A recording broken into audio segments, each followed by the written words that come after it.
নমস্কার বন্ধুরা, গল্প শোনার আসরে সকলকে আবারও স্বাগত। আজকে শোনাব জ্যোতিরিন্দ্র নন্দীর লেখা একটি ছোট গল্প, গিরগিটি।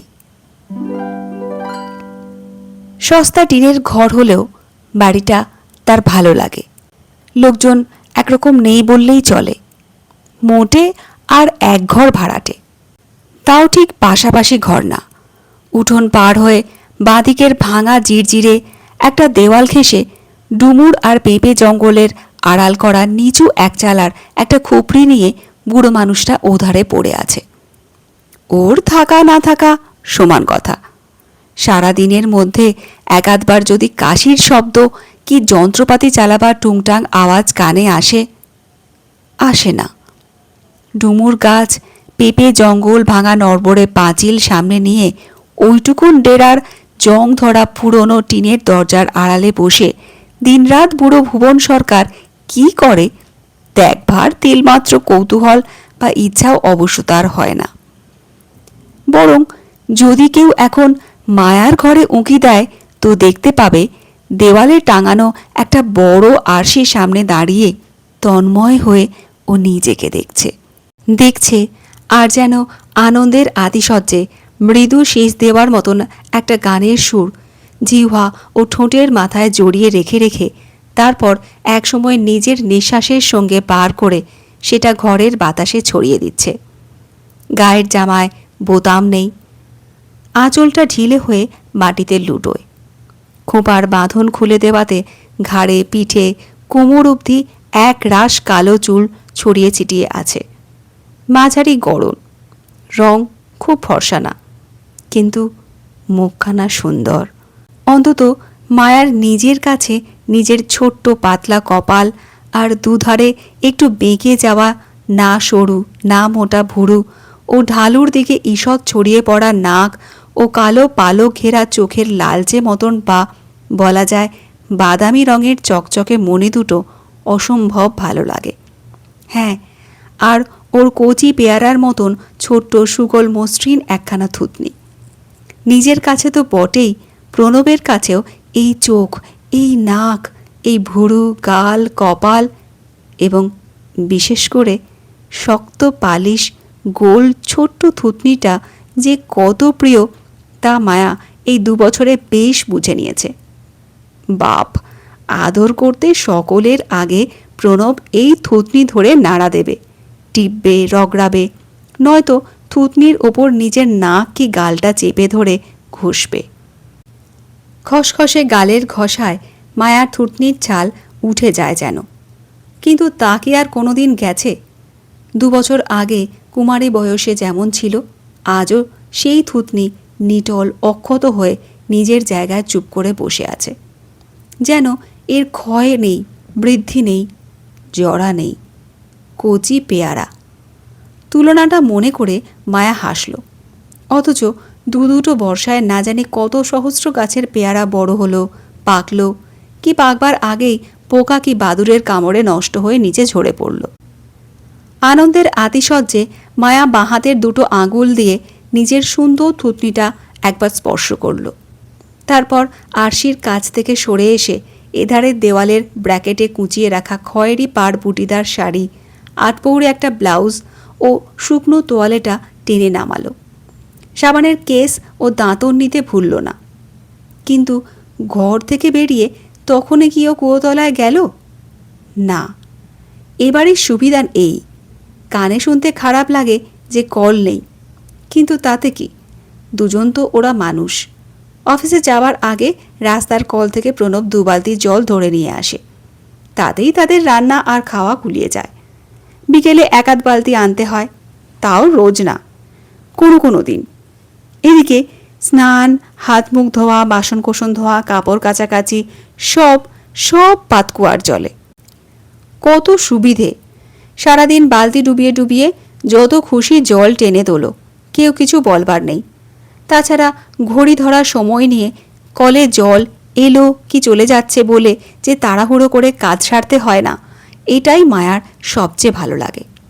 প্রচুর সময় নিয়ে আলসেমির নৌকোয় গা ভাসিয়ে দিয়ে এক এক সময় এক একটা কাজে হাত লাগালেই হলো। আর বড় কথা, ভিড় বলতে কিছু নেই এখানে। মায়া ছাড়া আর কারোর কুয়োতলায় কাজ আছে বলেও মনে হয় না।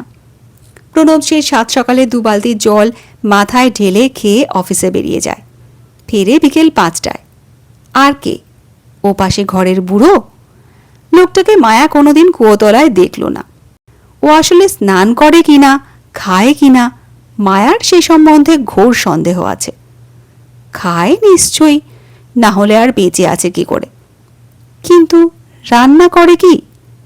তাহলে তো অন্তত 1-8 বালতি কুয়ো থেকে কি কল থেকে হোক, আর রান্না না করলেও এমনি তো জল খেতে হয়, সেইটাই বা কোথা থেকে আসে?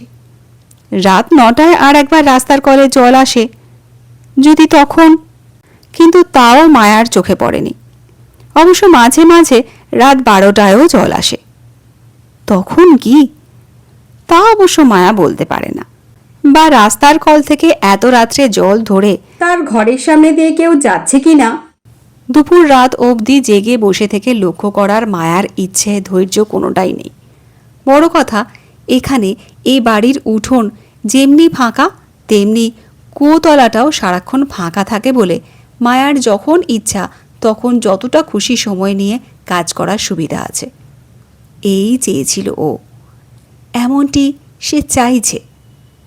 শাড়ি, সায়া, ব্লাউজ এক হাতে, আর এক হাতে দাঁতন সাবানের বাক্স নিয়ে ও উঠোনের ডান পাশে নিম গাছটার তলায় এসে দাঁড়ালো। এখন বর্ষা ঋতু, পাতা ও ফলে ফলে গাছটা বোঝাই হয়ে আছে। 2-একটা নিম ফল পাকছে, 1-2টো মাটিতে পড়ছে। আর পাকা নিম ফলের লোভে রাজ্যের বুলবুলি উড়ে এসে কিচিরমিচির করছে, উড়ছে, ছুটোছুটি করছে ডাল থেকে ডালে। মায়া ওর সুন্দর থুতনি তুলে ওপরের দিকে তাকিয়ে পাখিদের নিম ফল খাওয়া দেখল।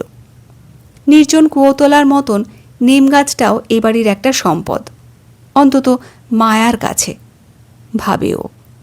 অবশ্য বাড়িওয়ালা বড়দা সুন্দর বটব্যাল জল্পনা করছে। এ পাশের নিম গাছ, ও পাশের ডুমুর আর পেঁপের জঙ্গল সাফ করে ফাঁকা উঠোনের সবটা জুড়ে বড় দোতলা পাকা দালান তুলবে, টিনের ঘর রাখবে না।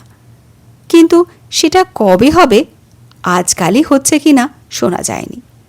অবশ্য তাই নিয়ে মায়া কি তার স্বামী প্রণব মাথা ঘামায় না। টিনের ঘর ভেঙে দিলে সস্তা ঘর খুঁজতে তারা কোন দিকে যাবে, নাকি এখানেই দোতলার পাকা ঘরে একটু সুবিধা মতন ভাড়া হলে থেকে যাবে, তাও তারা কিছু ঠিক করেনি। বরং সেসব না ভেবে মায়া সবুজ চকচকে চিকড়ি কাটা নিম পাতাগুলো নাচানাচি দেখতে লাগলো। আকাশের থমথমে মেঘলা ভাব কেটে গিয়ে একটু সময়ের জন্যে রোদ উঠতে পাতাগুলো যেন হাততালি দিয়ে হেসে উঠল। গাছের গুঁড়ি ঘেঁষে একটাল ইট কবে থেকে পড়ে আছে, মকমলের মতন পুরু নরম সবুজ শ্যাওলার একটা আস্তরণ সবগুলো ইটকে যেন জমিয়ে এক করে দিয়েছে। আগুনের রঙের 2টো ফড়িং সবুজ ইটের পাজা ঘিরে নাচানাচি করছে।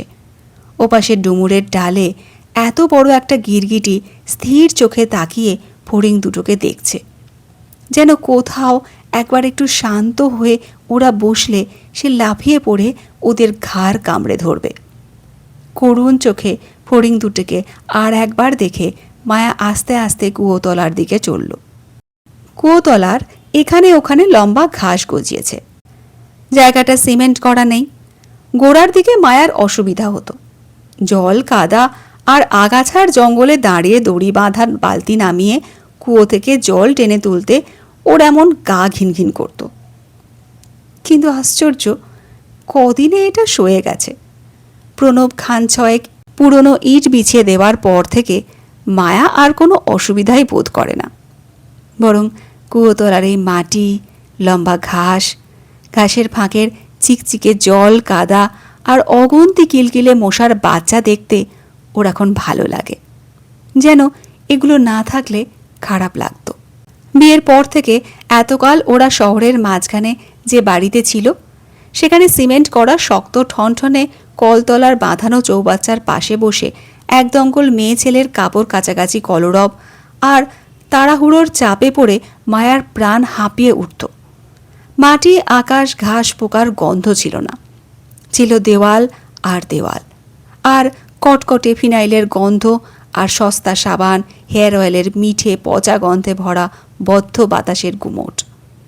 কলতলায় যতক্ষণ থাকত মায়ার গা বমি করত।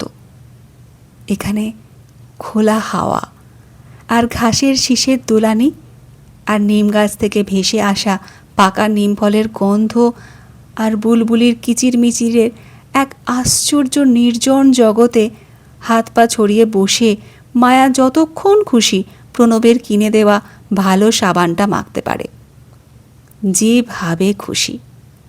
বাপস, আগের বাড়িতে ইচ্ছা মতন খোলা গা হয়ে বসে মায়া একদিন সাবান মাখতে পারেনি। হ্যাঁ, মেয়েরাই একটি মেয়ের গায়ের কাপড় সরে গেলে কি খুলে ফেললে এমন সন্দিগ্ধ কুটিল চোখে তাকায়, আর চোখ টেপাটেপি, ঠোঁট টেপাটেপি। এখানে সেসব বালাই নেই। মায়া এক টানে গায়ের ব্লাউজটা খুলে ফেলল। কাঁচুলি ও সায়ার বাঁধন আলগা করে দিতে সরসর করে সেগুলো আপনা থেকে খসে পড়ল। পা দিয়ে এক পাশে ও দুটো ঠেলে সরিয়ে রাখল ও। এমনি জল দিয়ে কেচে দেবার ইচ্ছা। এখন শুধু পেঁয়াজের খোসার মতন পাতলা শাড়িটা ওর গায়ে পতপত করছিল।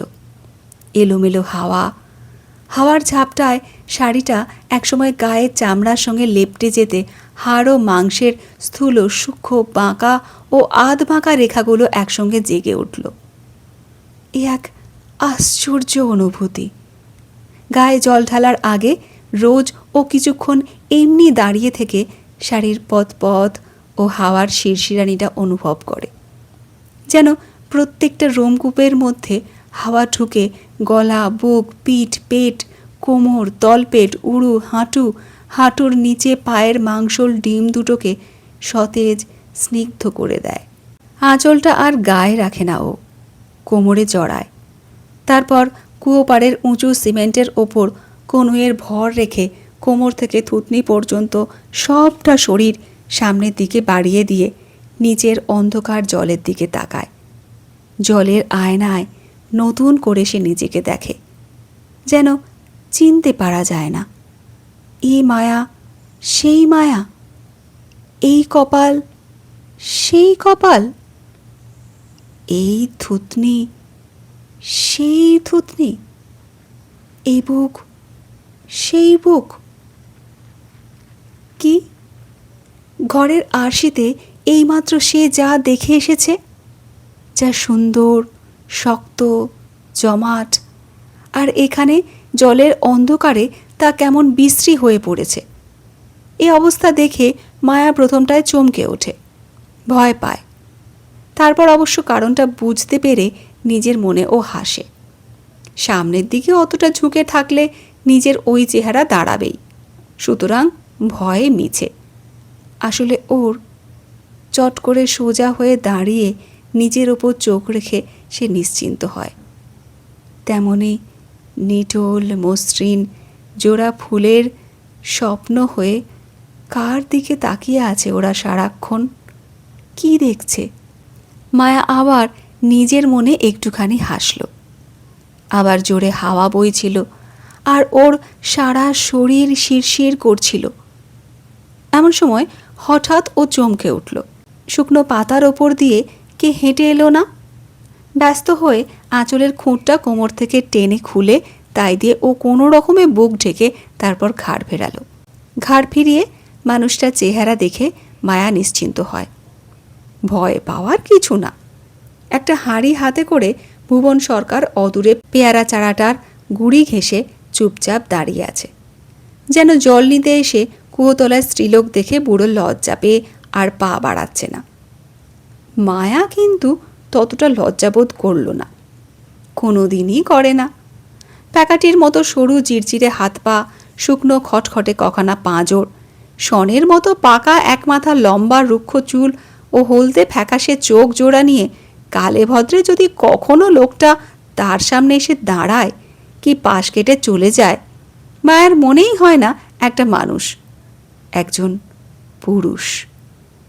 ঠিক বুড়ো হয়েছে বলে না, ওর ক্ষীণ হাত পা, নিষ্প্রাণ চাউনি, মন্থর চলার মধ্যে এমন একটা কিছু মিশে আছে যে মায়ার কখনো কখনো ওকে দেখলে ডুমুর তলার ওধারের পুরনো ভাঙা পাঁচিলটা কি পেঁপে জঙ্গলের পাশের মৃত নিষ্প্রাণ সহস্র ক্ষতচিহ্নযুক্ত মাদার গাছটার চেহারা মনে পড়ে, এর বেশি না।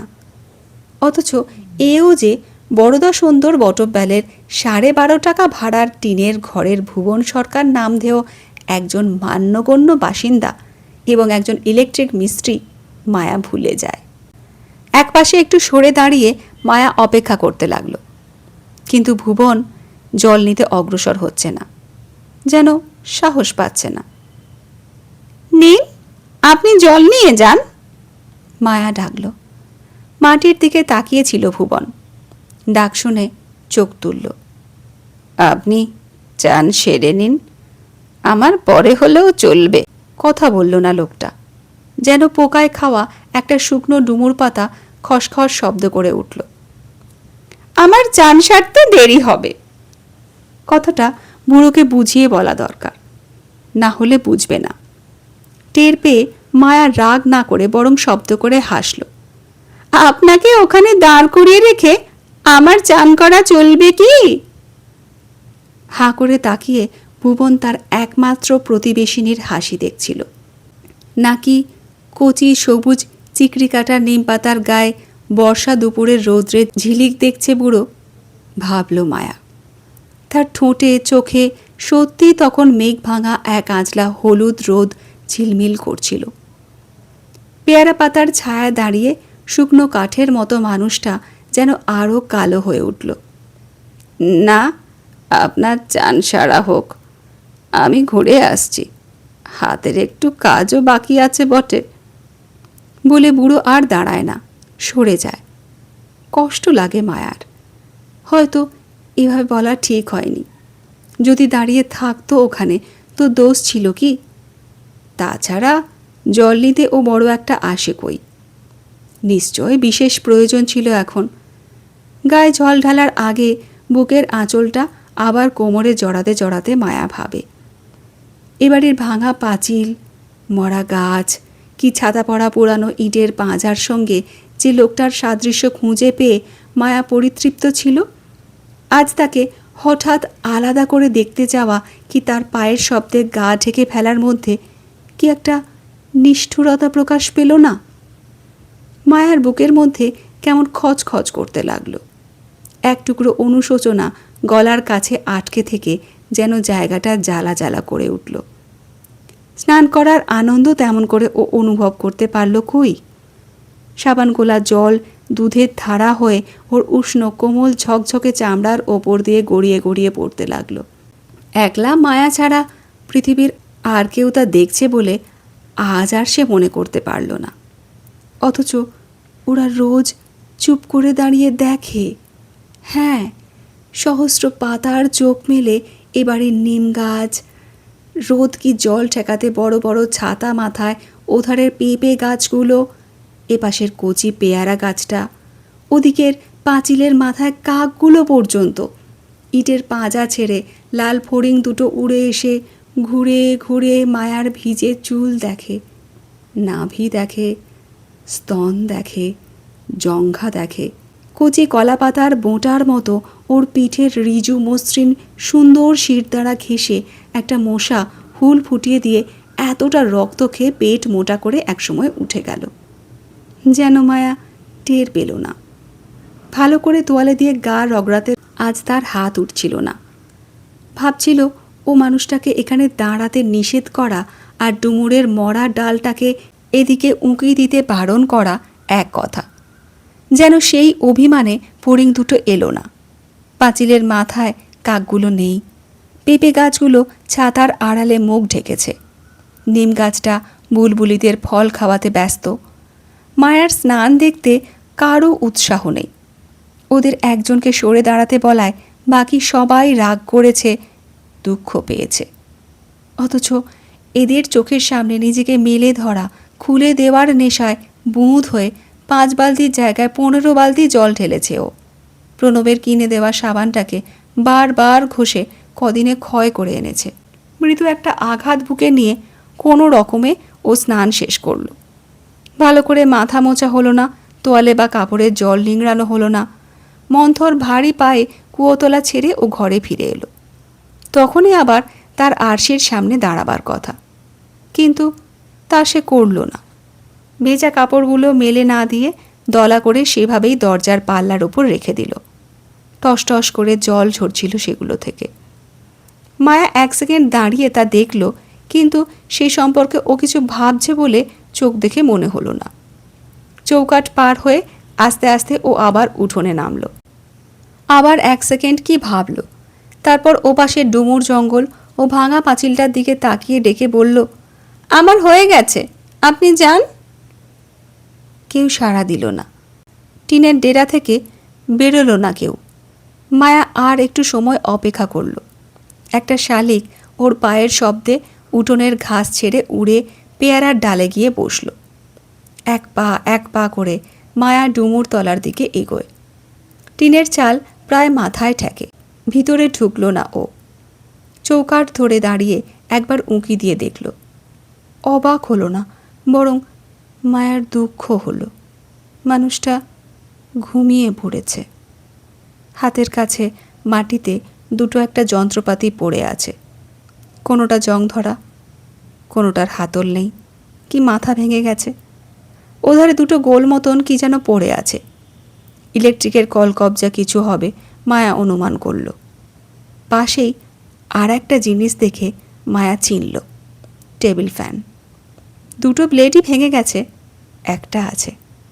ওটা ইলেকট্রিক স্টোভ না হয়ে যায় না। চৌকাঠে দাঁড়িয়ে সব দেখা শেষ করে মায়া আবার বুড়োর মুখটা দেখতে লাগলো। দুটো চোখ গর্তে ঢুকে পড়েছে। কপালের চামড়া ঠেলে পাকানো দড়ির মতন একটা মোটা শিরা বেরিয়ে আছে। কাঠের টুকরোর মতন দুটো চোয়াল। নাকটা উঁচু, গাল কপাল শুকিয়ে যাওয়ার দরুন আরও বেশি উঁচু দেখাচ্ছে। গলায় বুকে কখানা শুকনো হাড় ছাড়া আর কিছু চোখে পড়ে না। শিয়রের কাছে শূন্য অ্যালুমিনিয়ামের ডেচকিটা পড়ে আছে।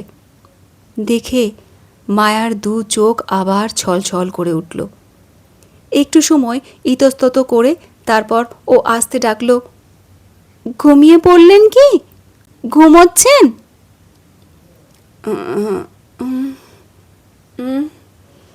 কে? বুড়ো চমকে উঠে চোখ মেলে দরজার দিকে তাকালো। তারপর ব্যস্ত হয়ে পা দুটো গুটিয়ে সোজা হয়ে বসল। হাত দিয়ে চোখ রগড়াতে রগড়াতে অল্প হাসল, হাই তুলল একটা। ভাবলাম আপনার চানটা হোক, হাতের কাজটা সেরে ফেলি, আর এর মধ্যে কি না চোখটা লেগে গেল। আমার হয়ে গেছে, যান, বলল মায়া। বলে চলে আসতো চৌকাঠ ছেড়ে, কিন্তু পারল না, দাঁড়িয়ে রইল। এই প্রথম ওর মুখোমুখি দাঁড়ানো। শুকনো মরা গাছ দেখে যেমন ভয় বা লজ্জা পাওয়ার প্রশ্ন মনে জাগে না, এখানেও তাই। শূন্য হাঁড়িটা তুলে নিয়ে মায়ার সামনে দাঁড়িয়ে ভুবন ওর চোখের দিকে স্থিরভাবে তাকিয়ে যেন কি বলি বলি করছে। মায়া মাটির দিকে চোখ নামিয়ে প্রশ্ন করল, এই বেলা বুঝি রান্না বান্না হবে? কোণার দিকে একটা উনুন ও কিছু ভাঙা বাঁশ কাঠের টুকরো মায়ার চোখে পড়েছে। ও দিদি, ইচ্ছা ছিল সেরকম, তার শরীরটা যেন এখন আর নড়াতে ভালো লাগছে না, বলে একটা লম্বা নিঃশ্বাস ফেলল ভুবন। চুপ করে রইল একবার, তারপর আস্তে আস্তে বলল, বেলা এখন কটা ঠিক বাজবে দিদি? 12টা হবে। মায়া মাটি থেকে চোখ তুলল, অনেক বেলা হয়েছে। যেন মানুষটার চোখের রং এখন আর তেমন ফ্যাকাশে না থেকে একটু চকচকে হয়েছে। দেখে মায়া ঘাড় ফিরিয়ে বাইরে ডুমুর পাতার ফাঁক দিয়ে আকাশের রোদ পরীক্ষা করতে ব্যস্ত হলো। শুকনো পাতার খসখস শব্দের মতো নিঃশ্বাসের আর একটা শব্দ কানে এলো ওর। আহা, কত ভালো লোকের সংসর্গে আছি আমি। যেন নিজের সঙ্গে কথা বলছিল বুড়ো। দিদি আমার কষ্ট করে খবর দিতে এলো কুয়োতলা অবসর হয়েছে, তুমি যাও। মায়া কথা বলল না, চোখের একটা প্রসন্ন ভাব নিয়ে বুড়োর হাতের শূন্য হাঁড়িটার দিকে তাকিয়ে রইল শুধু। যেন বুড়ো আবার একটা কি বলি বলি করছিল। টের পেয়েও মায়া চোখ তুলল না। দুটো লাল ফড়িংয়ের একটা ইটের পাঁজা ছেড়ে এখানে উড়ে এসে ওর হাঁটুর কাছে ঘুরঘুর করছে দেখে মায়া অবাক হয়ে খুশি হয়। ইচ্ছে করেছে অনেক দিন, সাহস হয়নি কথা বলতে, কিন্তু দিদি যে এত ভালো মানুষ আমি কি জানতাম। ভাঙা অসমান নোংরা দাঁত বার করে ভুবন অল্প শব্দ করে হাসল। কেমন ভালো লোকের সংসর্গে বাস করছি আমি। আহা, বুড়ো মানুষ, আমার সঙ্গে কথা বলবেন তাতে। বাকিটা বলল না মায়া, সুন্দর পরিচ্ছন্ন দৃষ্টি দিয়ে তা বুঝিয়ে দিল। বুঝতে পেরেছি, বুঝতে পারি। ভুবন খুশি হয়ে মাথা নাড়ল। সকল লোক কি আর সমান? সংসারে সব মানুষ একরকম হলে সৃষ্টি অচল হতো। মায়া নীরব। ফড়িংটা এখন তার কানের কাছে খোঁপার পাশে ঘুরে ঘুরে উড়ছিল। সকল লোক সমান না। ভুবন আবার বলল, সেদিন রাস্তার কলে এই হাঁড়ি দিয়ে জল ধরতে গিয়ে কি কম নাকাল হতে হয়েছিল দিদি? বড় বেশি অপমান হয়ে ফিরে এসেছিলাম। কে অপমান করল? মায়া বুড়ো চোখের দিকে তাকায়। দিদির বয়সী একটা মেয়ে, বউ। কার বউ জানি না, রাস্তার ওধারের একটা টালির ঘরে যেন থাকে। বুড়ো দীর্ঘশ্বাস ফেলল। তার বয়সের একটি বউ বুড়োকে অপমান করেছে শুনে মায়ার দুঃখ এবং কৌতূহল হলো। কি বললে বউটা? কি বলেছিল আপনাকে? আমি হাঁ করে দাঁড়িয়ে আছি। আমি হাঁ করে দাঁড়িয়ে থেকে ওকে দেখছি। ওকে দেখতে আমার কলের কাছে দাঁড়ানো, জল ধরতে যাওয়াটা কিছু না, ছুতো। ছি ছি ছি! মায়ার সর্বাঙ্গে শিউরে উঠল। এমন একটা বুড়ো মানুষকে এভাবে বলতে কি ওর? বাকিটুকু বলল না মায়া, কিন্তু তার চোখের বেদনা ভুবনকে অভিভূত করল। সব মানুষ সমান না, সকল চোখ এক না। একটা ভারী নিঃশ্বাস ফেলে ভুবন মৌচাকের মতন মস্ত কালো খোঁপা ঘিরে লাল ফড়িংয়ের নাচানাচি দেখল। গাল ঘুরিয়ে মায়া আবার একটু সময় পেয়ারা পাতার ফাঁক দিয়ে চুঁইয়ে পড়া আষাঢ় আকাশের হলদে আলো দেখছিল। অনেক বেলা হলো, এই বেলা রান্নাবান্না আরম্ভ করুন। ঘাড় ফিরিয়ে কথাটা বলতে গিয়ে মায়া চুপ করে গেল। ফ্যাকাশে মরা চোখ দুটোতে যেন অন্যরকম রং লেগে আবার চকচক করছে। ডান হাতের হাঁড়িটা বাঁ হাতে চালান দিয়ে ভুবন আস্তে আস্তে ঠোঁট নাড়ছে, যেন কি বলতে গিয়ে ইতস্তত করছে। আর দাঁড়ালো না। চৌকাঠ ছেড়ে মায়া উঠোনে নামল। শুকনো ডুমুর পাতার খসখস শব্দ শুনে আর একবার ও ঘাড় না ফিরিয়ে পারে না। না, ভুল দেখেছে সে। মরা মাছের চোখ নিয়ে দরজায় দাঁড়িয়ে বুড়ো দীর্ঘশ্বাস ফেলছে। রুক্ষ, জীর্ণ, অস্থিসার একটি মানুষ। মৃত পত্রহীন মাদার গাছটার চেহারা মনে পড়ল মায়ার। আমায় কিছু বলছেন? না। ভুবন মাথা নাড়ল। বলিনি কিছু। দিদিকে দেখে ভাবছিলাম, দিদিকে দেখলে আমার কেবলই ওই ডালিম চারাটার কথা মনে পড়ে। কোথায় ডালিম চারা? কোন দিকে? যেন খুব বেশি চমকে উঠল মায়া। আঙুল দিয়ে ভুবন উঠোনের একটা পাশ দেখিয়ে দিতে মায়া সেদিকে তাকায়। অনেকদিন আগেই ওটা তার চোখে পড়েছে, কিন্তু এখন যেন নতুন করে ও ডালিম চারাটা দেখতে পেল। চারা বলা চলে না ঠিক, গাছ। লম্বা রিজু একটি মেয়ের সুন্দর দুটো বাহুলতার মতন সুগোল মসৃণ দুটো কাণ্ড আকাশের দিকে একটুখানি উঠে তারপর থেমে গেছে। তারপর কচি কচি ডাল, যেন অনেকগুলো আঙুল। আঙুল ছেয়ে নতুন লালচে সবুজ পাতার ঝিলিমিলি হাওয়ায় দুলছে, নড়ছে, যেন আঙুল নেড়ে নেড়ে মেয়েটি নিজের এলোমেলো চুলে বিলি কাটছে আর খিলখিল হাসছে। আর একটুক্ষণ অবাক হয়ে তাকিয়ে রইল মায়া। আধফোঁটা একটা কলি সিঁদুরের রেখা হয়ে পাতার মাঝখান থেকে উঁকি দিয়ে আবার তখনই লুকিয়ে যাচ্ছে। আর একটু মনোযোগ দিয়ে দেখল মায়া। একবার দেখল, দুবার দেখল, বিস্ময়ে চোখের পলক পড়ছিল না। সুগোল সুঠাম আশ্চর্য সবুজ দুটো ফল। পাতার আড়াল সরিয়ে সন্তর্পণে দুবার দেখিয়ে তারপর যেন লুকিয়ে ফেলল মেয়েটি আর খিলখিল হাসল। ছোট্ট একটা নিঃশ্বাস পড়ল মায়ার। চারা না, গাছ। ঘাড় ঘুরিয়ে ও ভুবনের মুখের দিকে তাকায়। ভুবন মাথা নাড়ল। নতুন গাছ, যৌবন লেগেছে গায়ে। মরা মাছের মতো চোখ দুটো আবার চকচক করছে কিনা দেখতে মায়া আর মুখ ফেরায় না। যেন কি ভাবছিল ও। ভাবতে ভাবতে নিজের ঘরে ফিরে এলো।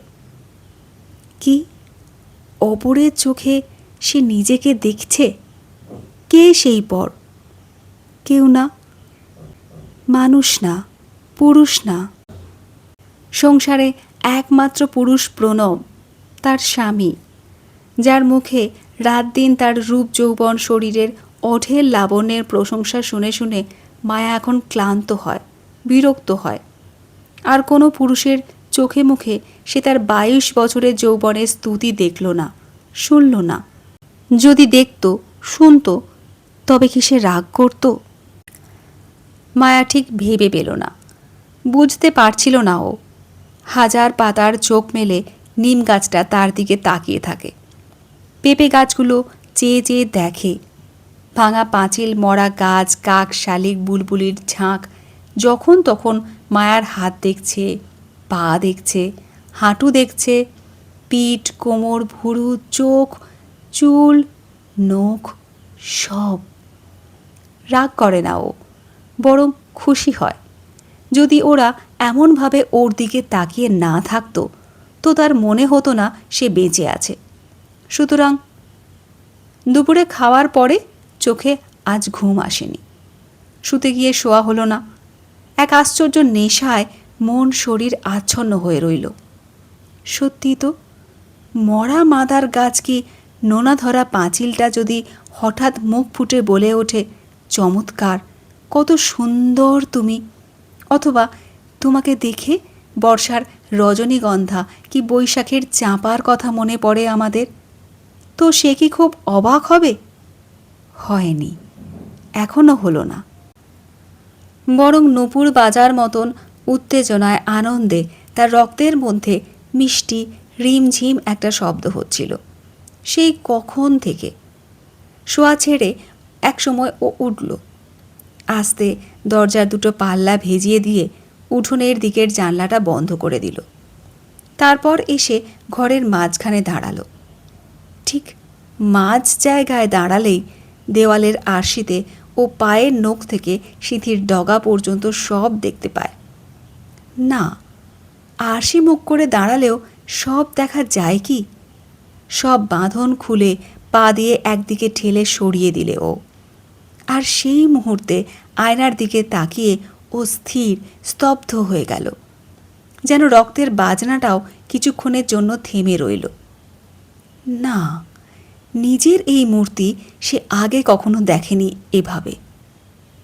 ডালিম গাছ, পাতা, ফুল, ফল, কাণ্ড, শাখায় শাখায় ছড়িয়ে পড়া যৌবনের সতেজ প্রগল্ভ লাবণ্য। পুলকের বিদ্যুৎ শিহরণ তার মেরুদাঁড়ায় খেলা করে গেল, টের পেল মায়া। আর রক্তের বাজনাটা যেন প্রচণ্ড শব্দ করে তখন বেজে উঠল, ঝম ঝম ঝম। ঘরের চালে শব্দ হচ্ছিল, বাইরে গাছের পাতায়, পাঁচিলের গায়ে, কুয়োতলায়, ডুমুর জঙ্গলে। আকাশ ভেঙে জোরে বৃষ্টি নামল। আর আয়নার সামনে নাচের ভঙ্গিতে ঘুরে ঘুরে কোটিবার ও নিজেকে দেখল। অভ্যাসের মধ্যে দাঁড়িয়ে গেল এটা। 1 দিন, 2 দিন, 3 দিন, এবং সেই সঙ্গে আর একটা জিনিস ও লক্ষ্য করল। অবশ্য তাতে প্রথম দিন ও ভয়ই পেয়েছিল, দ্বিতীয় দিন আর ভয়টা রইল না। মনটা একটু খারাপ লাগলো, কিন্তু অবাক হলো মায়া। তৃতীয় দিন তার মনে হয় এই স্বাভাবিক। প্রণবের কথা, হাসি, ওঠা বসা, খাওয়া, বিশ্রাম, তার জুতোর শব্দ, সিগারেটের গন্ধ, অফিসের গল্প, বা মায়া রাঁধতে বসেছে আর পাশে বসে স্বামী তার গলায় কি পিঠের ঘামাচি খুঁড়ছে, কি বিড়বিড় করে বাজারের হিসেব বলছে ইত্যাদি, সব কেমন যেন মায়ার কাছে পুরনো, বড় বেশি একঘেয়ে ঠেকতে লাগলো। যেন জন্মবোধই সে এসব দেখছে, শুনছে, যেন শুনে শুনে দেখে দেখে এখন তার হাঁপিয়ে ওঠার সময় এলো। এমনকি রাতটাও। আদর, চুমু, আবেগ, উচ্ছ্বাস কোনো কিছুর মধ্যেই আরও দিশেহারা হয়ে যেতে পারছিল না।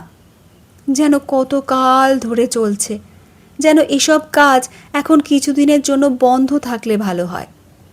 বিছানার গন্ধ, প্রণয়ের গায়ের গন্ধ, চটচটে ঘাম আর গরম নিঃশ্বাসের হলকা থেকে রেহাই পেতে সত্যি ও একসময় উঠে পড়ে।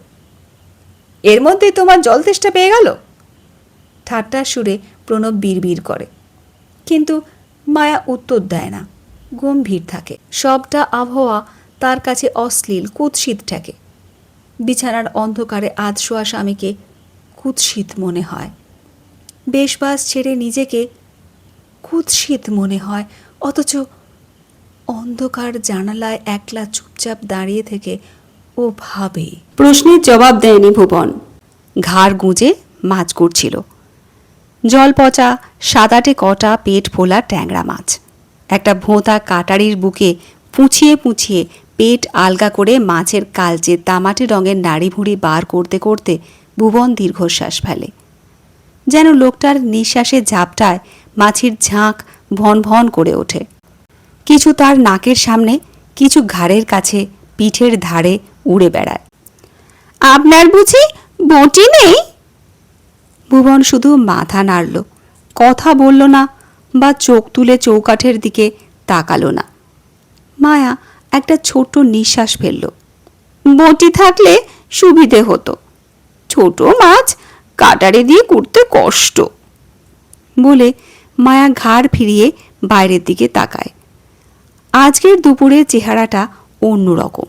বৃষ্টিও পড়ছে, আবার রোদও উঠেছে। সিল্কের মতো সাদা নরম মেঘে মোড়া আকাশ থেকে কে যেন একটা রূপালি জাল ছুঁড়ে ছুঁড়ে মারছে। রূপার সুতোর মতন সাদা ফিনফিনে বৃষ্টির ছাট এসে থেকে থেকে মায়ার পায়ের কাছে মাটি ভিজিয়ে দিচ্ছে। মাটি, ঘাস, গাছের পাতা ভালো করে ভিজতে না ভিজতে আবার দেখা যায় ঝকঝকে রোদের হাসি। লাল ফড়িং না, ঘাস ফুলের মতো ছোট্ট সাদা একটা প্রজাপতি ওর থুতনির কাছে উড়ে উড়ে বেড়ায়। মায়া ঘাড় ঘুরিয়ে ভুবনের দিকে তাকায়। এবার ও খুশি হলো। ফ্যাকাশে হলদে চোখ জোড়া মেলে মানুষটা হাঁ করে তাকে দেখছে। মায়া বাঁ পা নামিয়ে ডান পাটা চৌকাঠের ওপর রাখল। তা কারখানার কাজ কি করে গেল বললেন না তো? শুকনো মরা পোকায় খাওয়া গাছের বাকলের মতন বুড়োর ঠোঁটের চামড়া ঈষৎ বিস্ফারিত হলো। বোঝা গেল হাসতে চেষ্টা করছে। বাঁ হাতের পিঠটা কপালে ঠেকিয়ে আবার হা করে সে মায়ার মুখের দিকে তাকায়। অর্থাৎ অদৃষ্টে নেই, তাই চাকরি গেছে। বুঝতে পেরে মায়া একটু সময় চুপ করে রইল। তারপর আস্তে আস্তে বলল, যাক, হাতের কাজটা যখন শেখা আছে, কোনো রকমে চলে যাচ্ছে। যাবে, ঘরে বসে টুকিটাকি সারাইয়ের কাজ করছেন, মন্দ কি? কিন্তু চোখ দেখে মনে হলো না ভুবন তা ভাবছে। কি ভাবছে চিন্তা না করে মায়া আবার উঠোনের দিকে মুখ ফেরালো। ভিমরুলের চাকের মতন প্রকাণ্ড খোঁপার পরিবর্তে অল্প বয়সের একটি মেয়ের মতন চেরা বেনি আজ ও ঘাড়ের দুদিকে ঝুলিয়ে দিয়েছে। হাওয়ায় দুটো বেনি নড়ছিল। স্কুলে পড়ার সময় বেনি করত ও, বউ হবার পর আজ এই প্রথম। আর এই বেনি তৈরি করার সময় অনেক দিন পর এক ধরনের বনজ লতার কথা বারবার মনে পড়ছিল তার। প্রণব এভাবে চুল বাঁধা পছন্দ করবে না, এটাও মায়া চিন্তা করেছে, এবং স্বামী বাড়ি ফেরার আগেই ওটা ভাঙতে হবে ভেবে তার বুকের মধ্যে বেশ একটু টন টন করছিল। খসখস শব্দটা শুনে মায়া চমকে ঘাড় ফেরালো। ভুবন এবার দাঁত বার করে রীতিমতো হাসছে। কি হলো? মাছ কোটা তো শেষ হয়েছে, এবার রান্না চাপান। তা চাপাবো, এক সময় চাপালেই হলো। হাত নেড়ে মাছের গায়ের মাছি তাড়ায় ভুবন।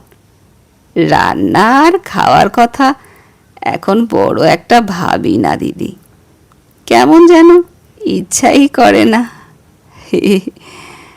একটা কাজ ছিল শিয়ালদার, বুঝিয়ে দিয়ে ফেরার সময় এই তো আজ 8 দিন পর 2টো মরা ট্যাংরা আনলাম। রান্নাই বা আর রোজ হয় কোথা।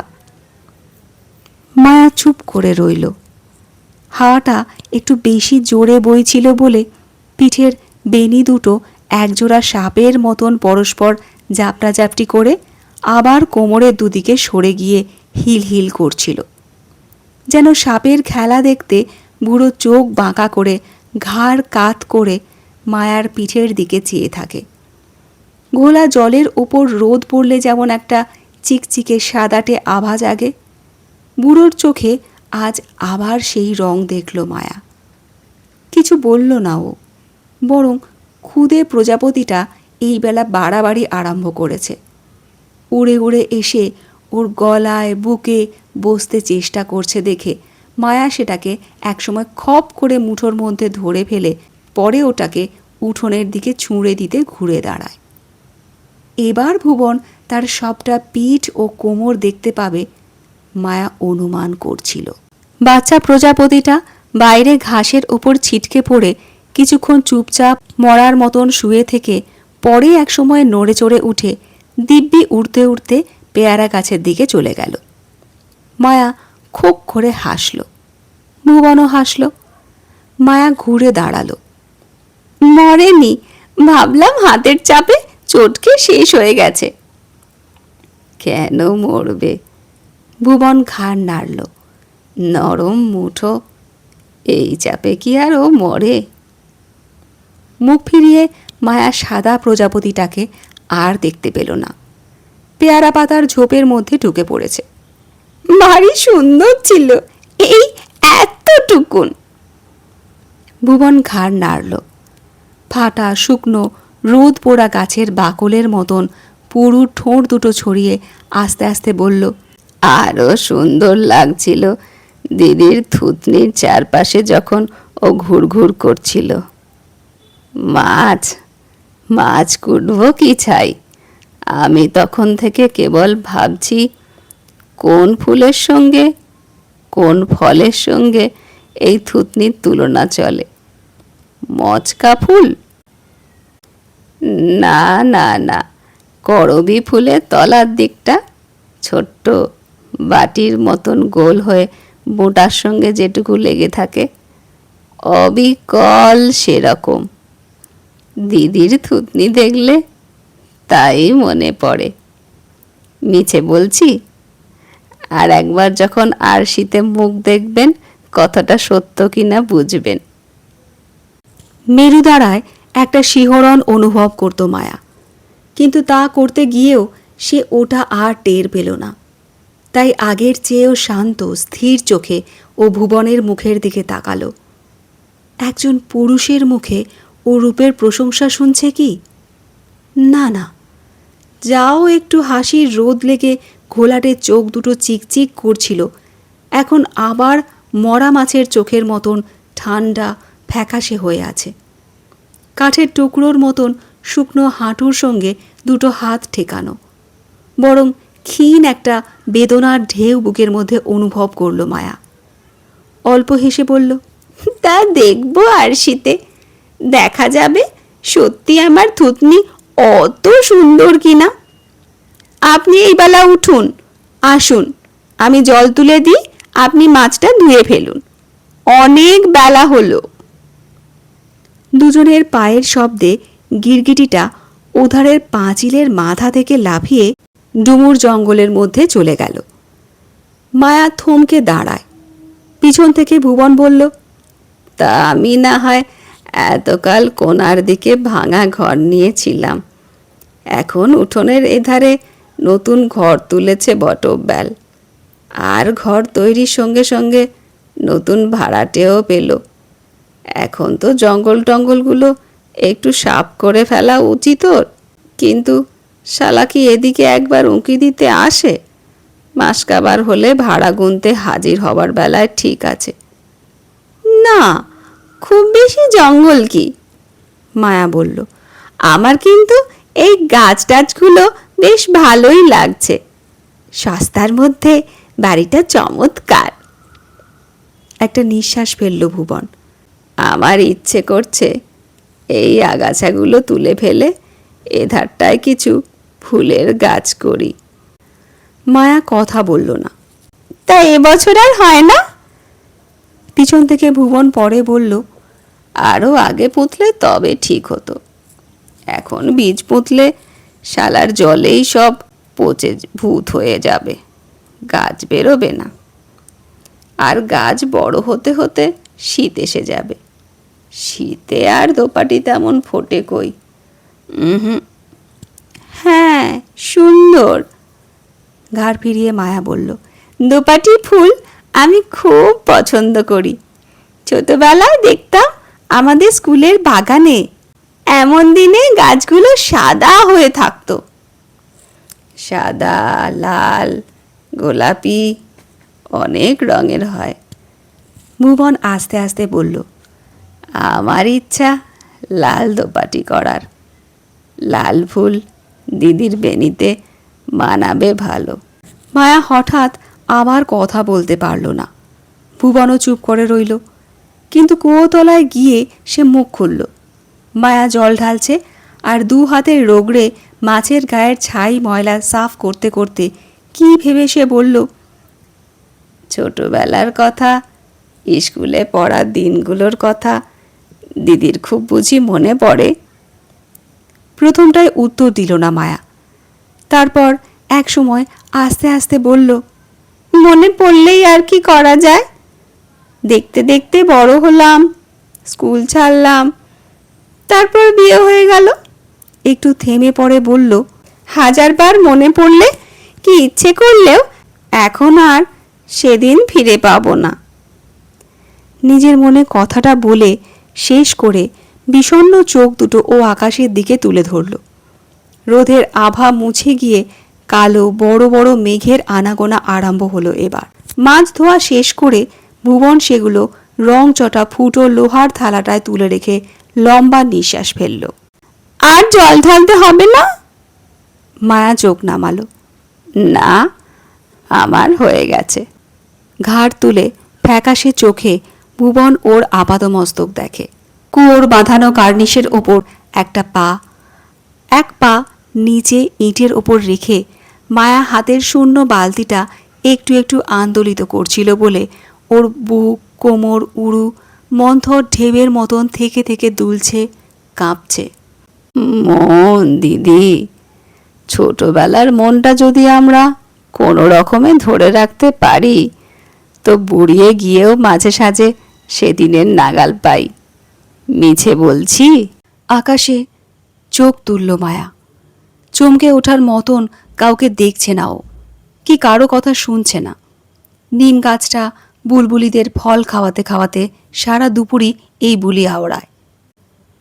উঠোনের চড়ুইগুলো, ওধারের ফড়িং দুটো, ডুমুর জঙ্গলের ছায়ায় ঝিঝির দল সারাক্ষণে কি ডেকে ডেকে মায়াকে একথা শোনাচ্ছে না? আর এটাও বেশ বুঝতে পারে ওদের সঙ্গে সুর মিলিয়ে এবারে শ্যাওলা ধরা ইটের পাঁজা, নড়বড়ে ভাঙা দেওয়াল, হয়তো মৃতপ্রায় হলুদ রঙের পেঁপে গাছটাও ফিসফিসে গলায় কেবল এই বলছে, এখন। শান্ত সহানুভূতির চোখে মায়া ভুবনকে আবার দেখল। যান, এই বেলা গিয়ে উনুনটা ধরিয়ে ফেলুন, অনেক বেলা হলো। ভুবন স্থির, নির্বাক। একটা বেনি ঘাড় ডিঙিয়ে ওর বুকের ওপর লুটোয়। চোখ বাঁকা করে মায়া তাই দেখে। এমন সময় হঠাৎ এক আঁজলার রোদ ওর বুকের সামনে দিয়ে থুতনি ঘেঁষে উড়ে গেল। এক ঝাঁক প্রজাপতি, উজ্জ্বল হলুদ বর্ণ, হাতের তেলোর মতো বড় এক একটা। ওরা ডালিম গাছটা লক্ষ্য করে ছুটে চলেছে, যেন দিশেহারা হয়ে হাতের বালতিটা ঠক করে একদিকে ছুঁড়ে ফেলল মায়া। ছুটল, পেয়ারা গাছের ডালে আঁচল বেঁধে গেল। নিজের দিকেও কি একটা কাঁটায় শাড়ির পাড় আটকে ওর মোড়ক ফুল আঁকা সায়া বেরিয়ে পড়েছে। কোনো মতে সামলে নিয়ে আবার এগোয়। ধরল একটাকে, বাঁ হাতের লম্বা সরু দুটো আঙুলের মাঝখানে আলতো করে একটা পাখা চেপে ধরে ও কুয়োতলায় ফিরে এলো। ডান হাতের মুঠোয় আঁচলটা বুকের উপর চেপে রেখেছে কোনো রকমে। শ্বাস প্রশ্বাসে জায়গাটা কাঁপছে। এই প্রথম ভুবন শব্দ করে হাসল, যেন জং ধরা খসখসে গলায় নতুন ধাতুর ধার শোনা গেল। মায়া মুখ কালো করে ফেলল। প্রজাপতিটাও হাত থেকে উড়ে গেল। আঁচলটা অতিরিক্ত দ্রুততার সঙ্গে বুকে জড়ালো, গলায় তুলল এবং অন্য দিকে ফিরে তাকালো। কিন্তু কতক্ষণ? এইদিকে আবার ওকে তাকাতেই হয়। তাকিয়ে অবশ্য নিশ্চিন্ত হয়। কাঠ, মরা কাঠ চুপ করে বসে আছে। দুটো হাত শুকনো নিষ্পত্র গাছের ডাল, জীর্ণ বাকল, ভিতরে শ্বাস পুড়ে গেছে, অঙ্গার দেখা যায়। উঠে ঘরে যান, সেই কখন তো মাছ ধোয়া হলো, খাওয়া দাওয়া করবেন না? আমি হা করে তাকিয়ে দেখছিলাম। খুব বড় প্রজাপতি, এত বড় প্রজাপতি এখানে এসে আর আমি দেখিনি, মায়া বলল। আমি প্রজাপতি দেখছিলাম না। মায়া বুড়োর চোখের মধ্যে তাকায়। ঘোলা ফ্যাকাশে চোখ স্থিরভাবে ধরে রেখে ভুবন হাসে। দিদির ছুটে যাওয়া দেখছিলাম। আহা, রাজহংসীর গতিভঙ্গি। কথাটা মিছে বলছি? আয়নায় দেখবেন, ঘাড় ঘুরিয়ে যদি সম্ভব হয়। আমি এমন সুন্দর চাঁদের পিঠ, কোমর আর কারও দেখিনি। দেখবো আয়নায়? রোজই তো দেখছি। ধমকের সুর পার করতে গিয়ে ও কোমল গলায় হাসল। এই বেলা উঠুন, চলুন আমি উনুন ধরিয়ে দিই। আষাঢ়ের বেলা, তাও হেলতে শুরু করেছে। মায়া নুয়ে হাত বাড়িয়ে মাছের থালাটা তুলে নিয়ে সোজা হয়ে দাঁড়ালো। কত ভালো লোকের সংসর্গে আছি আমি। পিছনে চলতে চলতে ভুবন বলল, দিদির মন কত নরম। ডুমুরতলার নিচু চালার ভিতরে ঢুকলো দুজন, আর সঙ্গে সঙ্গে ঝমঝম করে বৃষ্টি নামলো। কয়লার ব্যবহার নেই বুঝতে কষ্ট হয় না। কবে যেন কয়লা আনা হয়েছিল, 2-4 খণ্ড এক কোনায় পড়ে আছে। তার উপর উইয়ের ঢিবি মাথা জাগিয়েছে। ভুবন বলল, মাঝে মধ্যে রান্না বান্না যে না করি দিদি, তা না। ওই ওধারের পুরনো বেড়ার বাঁশ কাঠ কিছু কিছু ভেঙে এনে কাজ চালাই আর কি। একটু থেমে পড়ে বলল, তা কাঁচা ঘর বটব্যাল এমনিও রাখবে না, আস্তে আস্তে সবটাই পাকা করে ফেলবে। তখন আমাকে উঠতে হবে বই কি। পরিবার সংসার কোনোদিনই ছিল না নাকি? উনুন সাজিয়ে আগুন দিতে তৈরি হবার আগে মায়া একবার ঘাড় সোজা করল। তার গলায় বুকের উদ্ধত পেশি সুন্দর ভঙ্গি দেখতে ভুবন ফ্যাকাশে চোখে আবার রং আনতে চেষ্টা করছে টের পেয়ে মায়া ঘাম মুছবার অছিলায় আঁচলটা নামিয়ে কোলের ওপর জড়ো করল।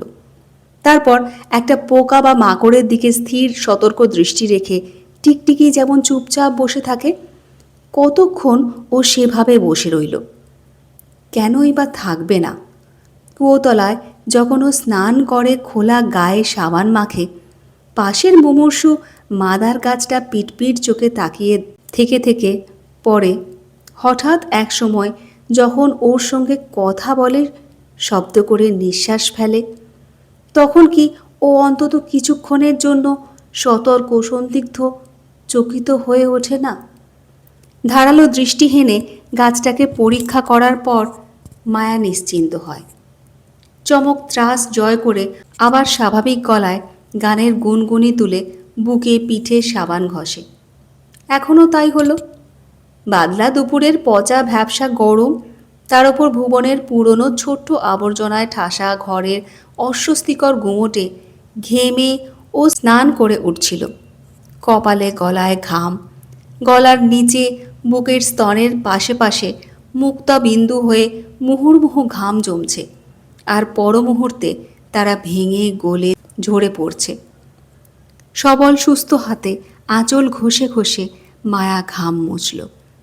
ভুবনের দিক থেকে চোখ সরালো না, যেন শরীরটাকে আরও একটু স্বস্তি দিতে শাড়ি সায়া গুটিয়ে হাঁটুর খানিক নিচে পর্যন্ত তুলে ধরল।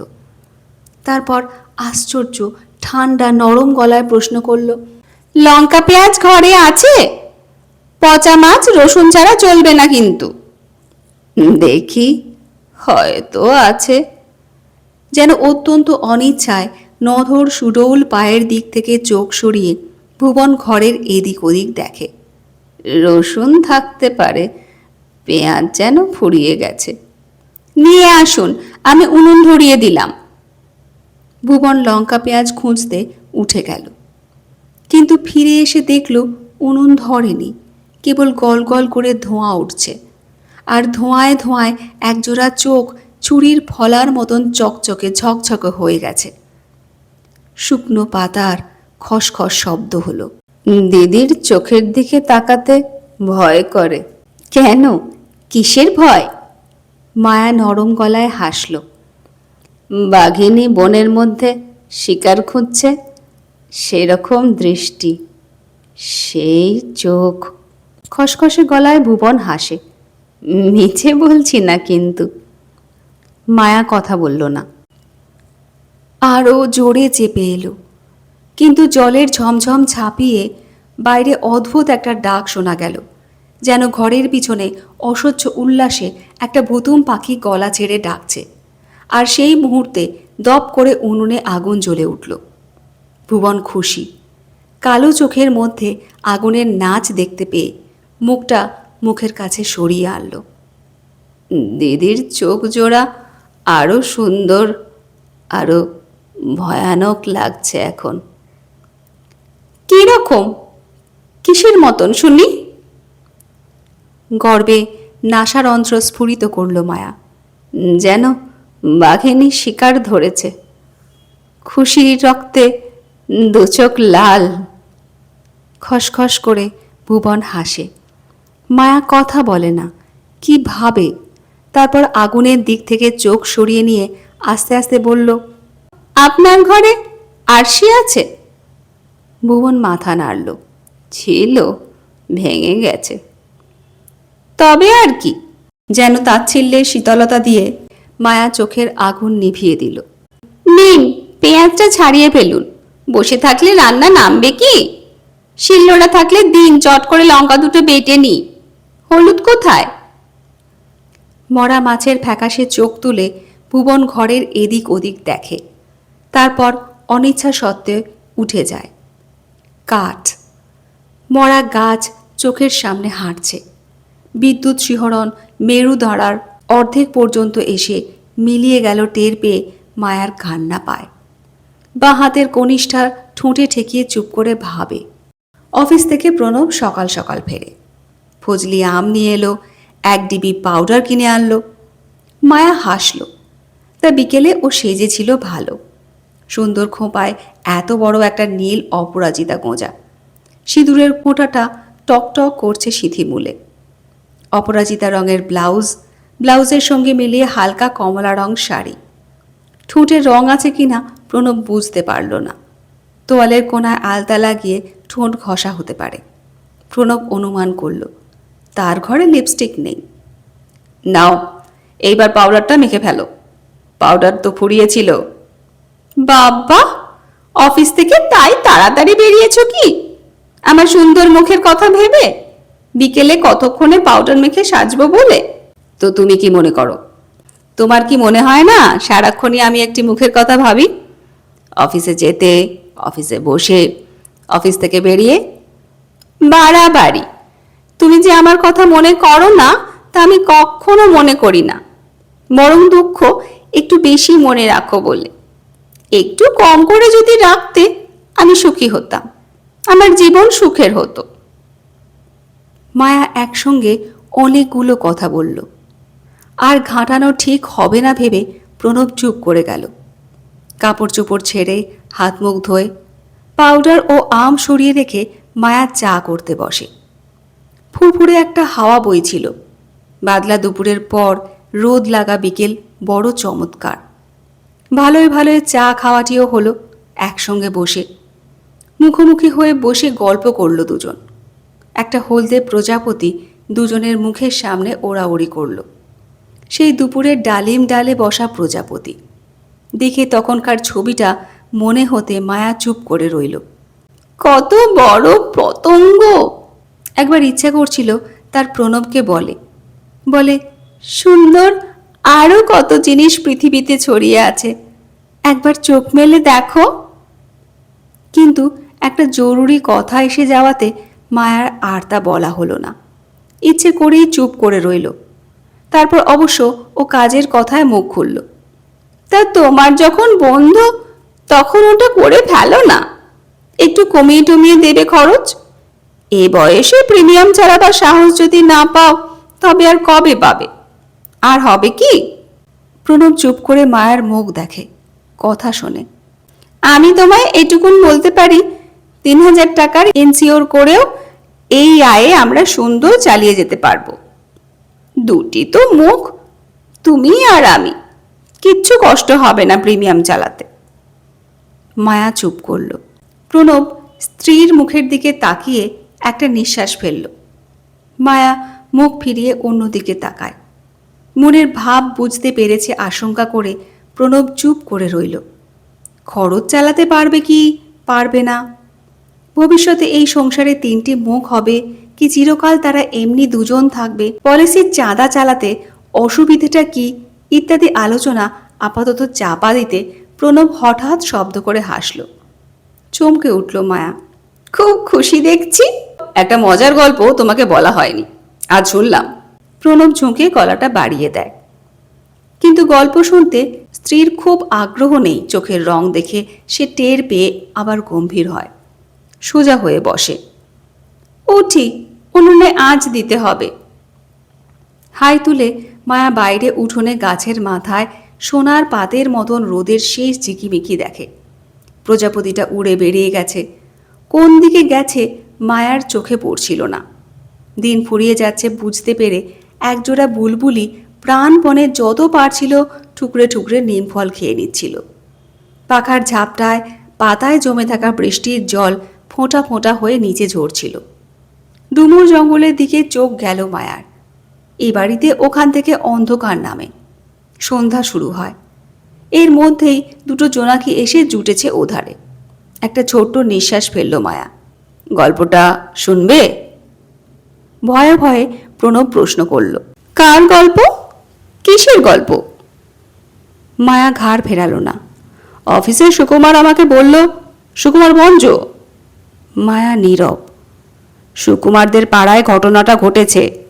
কিন্তু ওপক্ষের কোনো রকম উৎসাহ নেই লক্ষ্য করে প্রণব আবার দমে যায়, চুপ করে থাকে। মায়া উঠে দাঁড়ায়। চলি, উনুনে। যেন শেষ উদ্যম নিয়ে প্রণব বেশ বড় গলায় হাসল। গল্পটা শুনলে তুমি অবাক হয়ে যাবে, তুমি বিশ্বাসই করবে না যে। আহা বলো না, এতক্ষণে তো বলা হয়ে যেত। বিরক্ত কণ্ঠস্বর, যেন গল্পটা অগত্যা শুনতেই হবে, না হলে আর একজন ভীষণ অসন্তুষ্ট হবে। চোখ মুখের এমন ভাব প্রকাশ করে মায়া ধপ করে বেতের চেয়ারটায় বসে পড়ল। কি গল্প শুনি? সুকুমারদের পাড়ার এক ভদ্রলোক তার বাড়ির ঝিকে নিয়ে পালিয়ে গেছে। পরশুর ঘটনা। এদিকে বাড়িতে কান্নাকাটি, বেশ বড় বড় 2-3টি ছেলে মেয়ে। স্ত্রী, হ্যাঁ ভদ্রলোকের স্ত্রীও যে অসুন্দরী এমন না, দিব্যি দেখতে শুনতে মহিলা। সুকুমার দেখেছে, কাল 4-5 বার নাকি ফিট হয়েছে।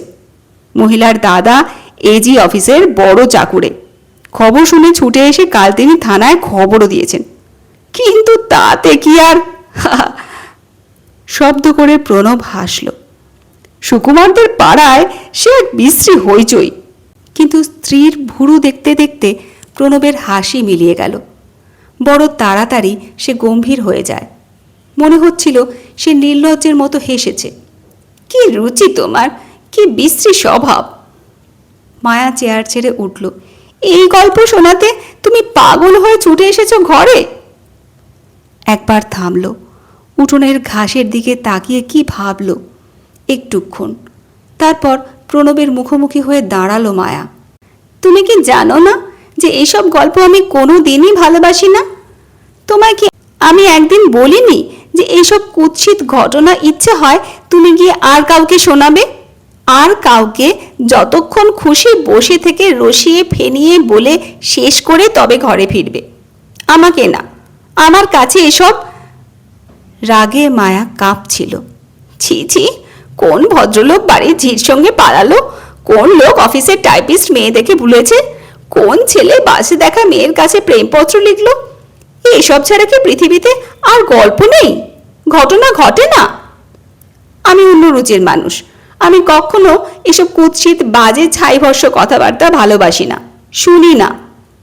যদি ভালো কথা, সুন্দর কথা অফিসের বন্ধুদের কাছে শোনো, বাড়ি এসে বলো। সারা রাত বসে কান পেতে শুনবো, শুনতে রাজি, বুঝলে? হিতে বিপরীত হলো। একলা চুপ করে অন্ধকার ঘনিয়ে আসা বারান্দায় বসে প্রণব ভাবল, স্ত্রীর অন্তরঙ্গ হওয়ার জন্য এই গল্প না করে অন্য কোনো প্রসঙ্গ তোলা উচিত ছিল। কি প্রসঙ্গ? এমন কোন বিষয় আছে যে শুনলে মায়া খুশি হতো? প্রণব তার 2 বছরের বিবাহিত জীবনকে আর একবার সূক্ষ্মভাবে জরিপ করে কিছু দেখতে না পেয়ে পেয়ারাতলার অন্ধকারের দিকে চেয়েছিল। অন্ধকারে একটা বিড়াল ঘুরঘুর করছিল। প্রকাণ্ড ধুমসি বিড়াল, ছাই রঙের, ধোঁয়া রঙের। যেন এই জন্যই দৃশ্যটা আরও খারাপ লাগছিল। তাকাতে ইচ্ছা করছিল না প্রণবের। অস্পষ্ট এলোমেলো চঞ্চল ঘোলাটে, বোঝা যায় না কোনটা বিড়াল কোনটা অন্ধকার, গুলিয়ে যায়। যেন এই ধরনের বিবাহিত জীবন তার।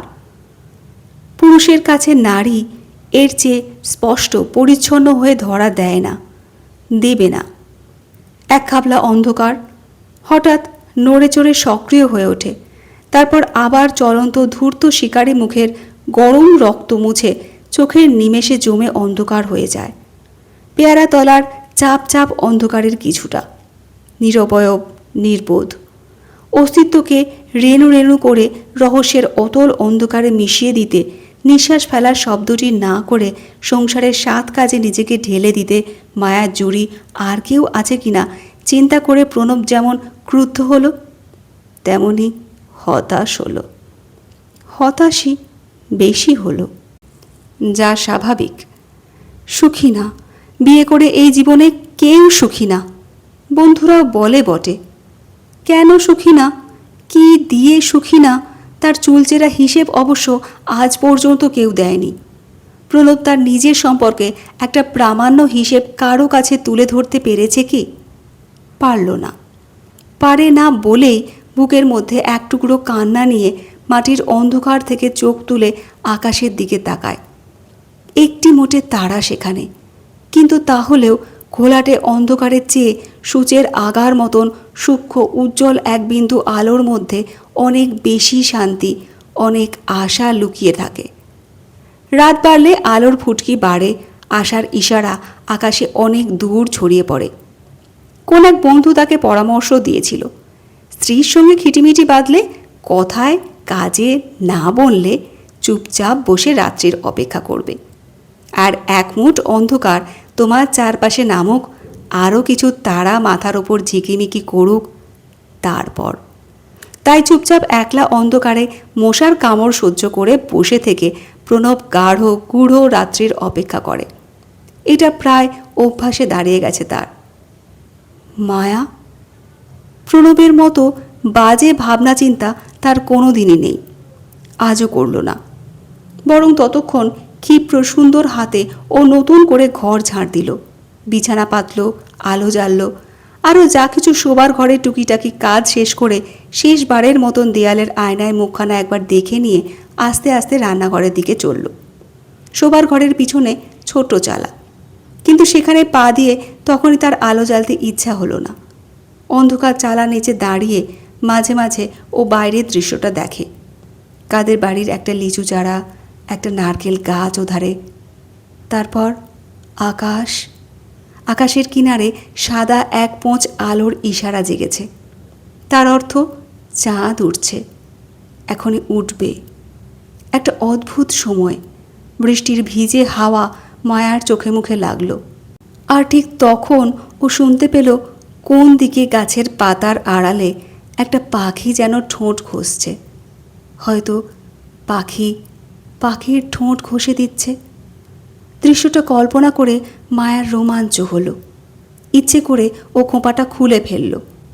ঘাড়ের কাছে বেনিটা একটু সময় সাপের মতন প্যাঁচ খেয়ে লেগে থেকে তারপর হঠাৎ লাফিয়ে পিঠ বেয়ে কোমরের ওপর এসে ঝুলতে লাগলো। একটি খুঁটিতে ঠেস দিয়ে দাঁড়ায় মায়া, একটু ঝুঁকে ঈষৎ বাঁকা হয়ে। আঁচলটা আর ঘাড়ে লেগে থাকে না, লুটিয়ে নিচে পড়ে। বস্তুত তখন মায়ার সৌন্দর্য যে দেখেছে সে বলবে, কিন্তু কে দেখবে? কেউ দেখবার নেই বলে ভিজে হাওয়ার মতন একটা ভারী নিঃশ্বাস তার বুক ঠেলে গলার কাছে উঠে এসে যন্ত্রণা করতে থাকে। কিন্তু অল্পক্ষণ, খুব অল্প সময়ে প্রণবের জন্য ও দুঃখ করে। কেননা মায়া জানে এখানে এখন চাঁদ ওঠার দৃশ্য দেখতে প্রণবকে ডেকে আনলেও সে তা দেখতে পাবে না, পারে না। সেই চোখ নেই, পাখির ঠোঁট ঠেকানোর শব্দ, সেই কান নেই। কেন নেই? আর কি নেই স্বামীর ভাবতে মায়া আজ বড় একটা গ্রাহ্য করে না। ভুলে থাকে একটু একটু করে। 2 বছরের অভ্যাসের পর এখন আজ নিজেকে ও বেশ সবল শক্ত মনে করছিল। আর এই জন্যই প্রণব কাছে ছিল না বলে তার এত ভালো লাগছিল। ডুমুর জঙ্গলের মধ্যে গিরগিটিটা হঠাৎ কর্কর শব্দে ডেকে উঠল। মায়ার বুকটা কাঁপল একবার। পর মুহূর্তে ও সহজ স্বাভাবিক হয়ে বরং মনের স্ফূর্তিটাকে একটা সম্পূর্ণ রূপ দিতে হাত বাড়িয়ে খপ করে উড়ন্ত জোনাকিটাকে ধরে ফেলল। জোনাকি ছুলে কি হয় ছেলেবেলায় শোনা কথাটা মনে হতে ও ঠোঁট টিপে হাসল।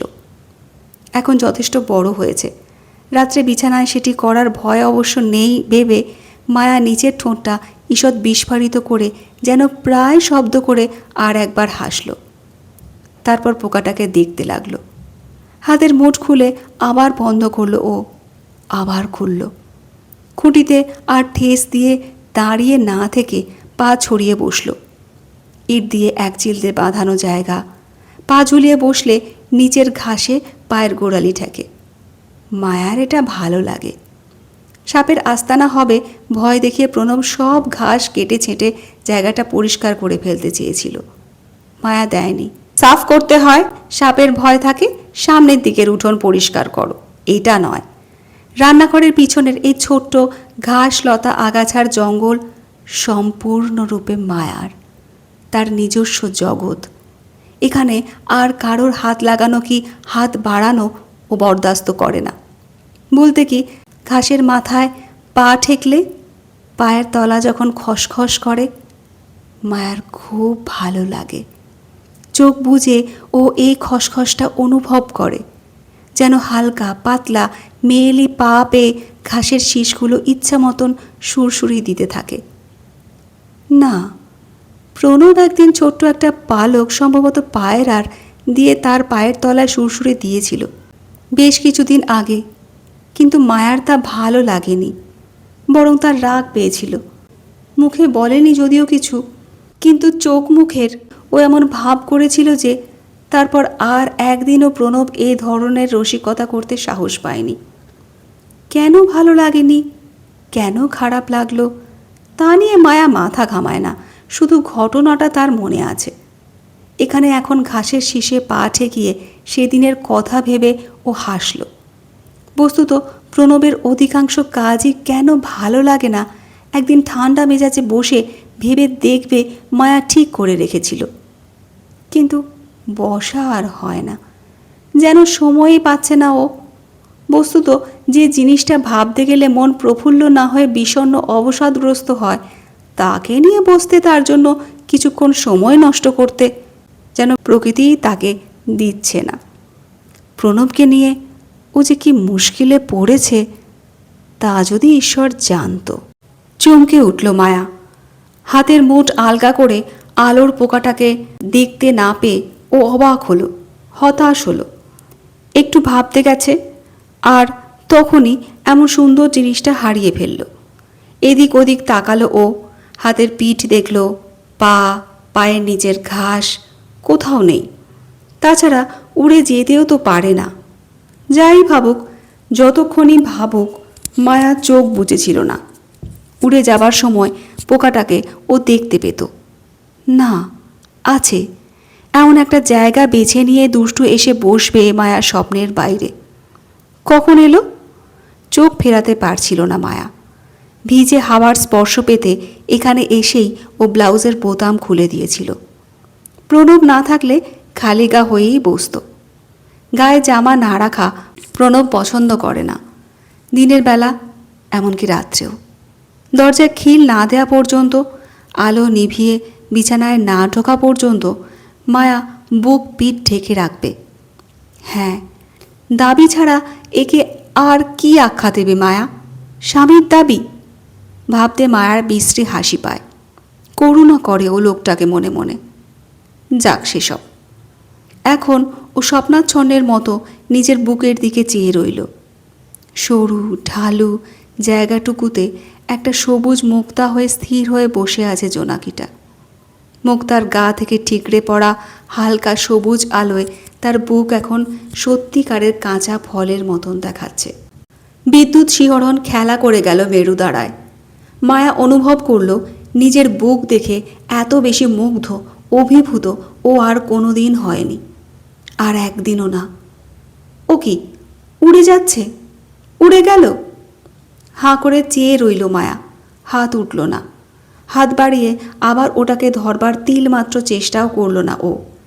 বরং চরম তৃপ্তির পর দারুণ আলস্য ও অবসাদ নিয়ে মানুষ যে চোখে কোনো একটা কিছুর চলে যাওয়া দেখে, ঠিক সেভাবে ও চুপচাপ ডুমুরতলার অন্ধকারের দিকে আলোর পোকার উড়ে যাওয়া দেখল। কতক্ষণ এমনই স্থির হয়ে একভাবে বসে কাটালো মায়ার খেয়াল ছিল না। যখন খেয়াল হলো, দেখল গাছের পাতা চুঁইয়ে জল পড়ার মতন বর্ষা রাত্রির নীল ঠান্ডা জ্যোৎস্না তার নরম শরীরের ওপর একটু একটু করে ছড়িয়ে পড়ছে। আলস্যভঙ্গের হায় তুলে ও উঠে দাঁড়ালো। ওধারে পেঁপে গাছের কাণ্ড আর নোনা ধরা দেওয়ালের মাঝখানে এক টুকরো মাকড়সার জালে কখন জানি দু এক ফোঁটা বৃষ্টির জল লেগেছিল। জ্যোৎস্না পড়ে এখন চিকচিক করছে, অল্প হাওয়ায় থেকে থেকে কাঁপছে। না, উত্তর দিকে সাদা একটা ডেলা ছাড়া আকাশে আর কোথাও এক ফোঁটা মেঘ নেই। ঘাড় উঁচিয়ে মায়া সবটা আকাশ দেখতে চেষ্টা করল। তার নিজের ঘরের চালের জন্য বাকিটুকু দেখা গেল না যদিও। তাহলেও মায়ার মনে হলো আজ রাত্রে আর বৃষ্টি হবে না। কি যে ভালো লাগছিল ওর, যেন শরতের রাত ভেবে একটা টিয়া পাখি কিচমিচ শব্দ করতে করতে রান্নাঘরের চাল ঘেঁষে একদিকে উড়ে গেল। কোনো আতা গাছে গিয়ে বসবে হয়তো, মায়া ভাবল, নাকি কামরাঙা গাছে। হ্যাঁ, হঠাৎ ভীষণ খারাপ লাগলো তার কথাটা মনে হতে। এখন উনুন ধরাতে হবে। যদি উনুন না ধরায় ও, যদি রান্না না করে, আজ একটা রাত কি চলে না? খুব চলে, কেন চলবে না? অন্তত মায়ার কোনো অসুবিধা হয় না। আম আছে, প্রণব ফজলি আম এনেছে। একটা আস্ত আম যদি খায়ও তো ভাতের দরকার হয় না, তাই খেয়ে দিব্যি শুয়ে পড়তে পারে। কিন্তু প্রণব পারবে কি ভাত না হলে? প্রস্তাবটা দেবে ভেবে মায়া ইতস্তত করতে লাগলো। এক পা অগ্রসর হয়ে আবার দাঁড়ালো ও। প্রণব কি ঘুমিয়ে পড়েছে? কেন জানি কেবলই মনে হচ্ছিল তার বারান্দার চেয়ারে বসে প্রণব ঘুমোচ্ছে। বরদা সুন্দর বটব্যালের শহরতলির, ধরুন না টালা, এক জঙ্গলাকীর্ণ নির্জন বাড়ির ভাড়াটে দম্পতির রান্না খাওয়ার বিস্তারিত বর্ণনা করতে গেলে গল্প দীর্ঘ হয়ে যাবে। কেবল এইটুকু বললে চলবে যে মায়াকে রান্না করতে হলো। প্রণব চেয়ারে ঘুমিয়ে পড়েনি, পায়চারি করছিল, সিগারেট টানছিল, চিন্তামগ্ন। কিছু ভাবছে বুঝতে পেরে মায়া কাছে ঘেঁষেনি। আয়োজন সামান্য, ভাত আর ইলিশ মাছের ঝোল চট করে রান্না হয়ে গেল।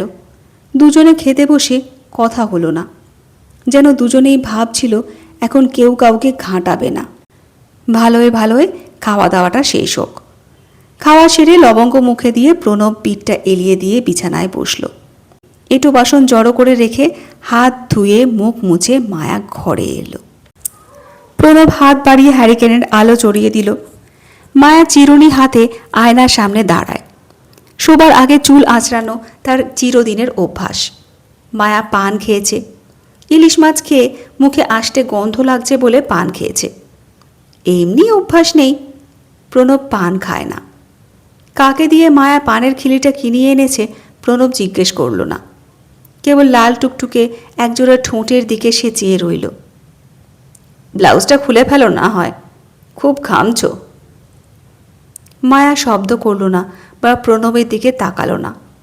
সিলিংয়ের দিকে চোখ রেখে প্রণব চুপ করে রইল। চিরুনি চালাবার সময় মায়ার হাতের চুড়ির রিনঠিন শব্দ হয়। মায়ার হাত, মাথা, চুলের ছায়া এই এত বড় হয়ে দেয়াল ও সিলিং পর্যন্ত ছড়িয়ে পড়ে। ছায়ার দীর্ঘ ঢেউ হয়ে চুলটা উঠছে, নামছে, দুলছে।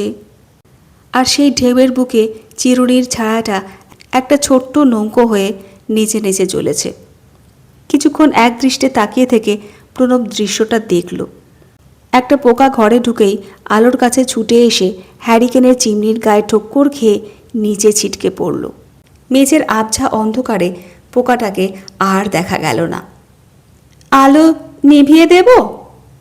মায়া ঘুরে দাঁড়ায়। তোমার হয়ে গেছে?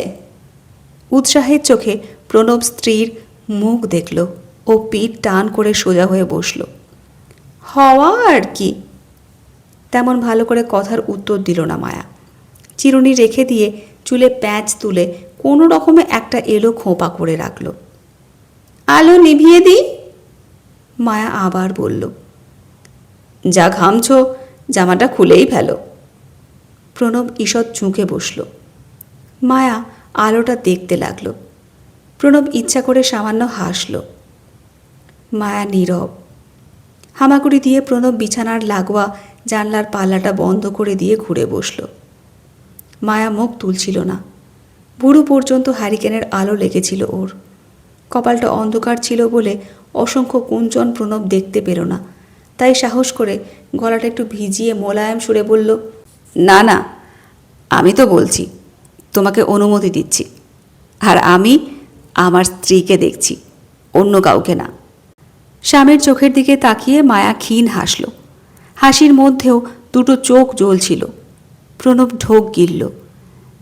না না, রিয়েলি বলছি, আমি যে অন্যায় কিছু করছি না।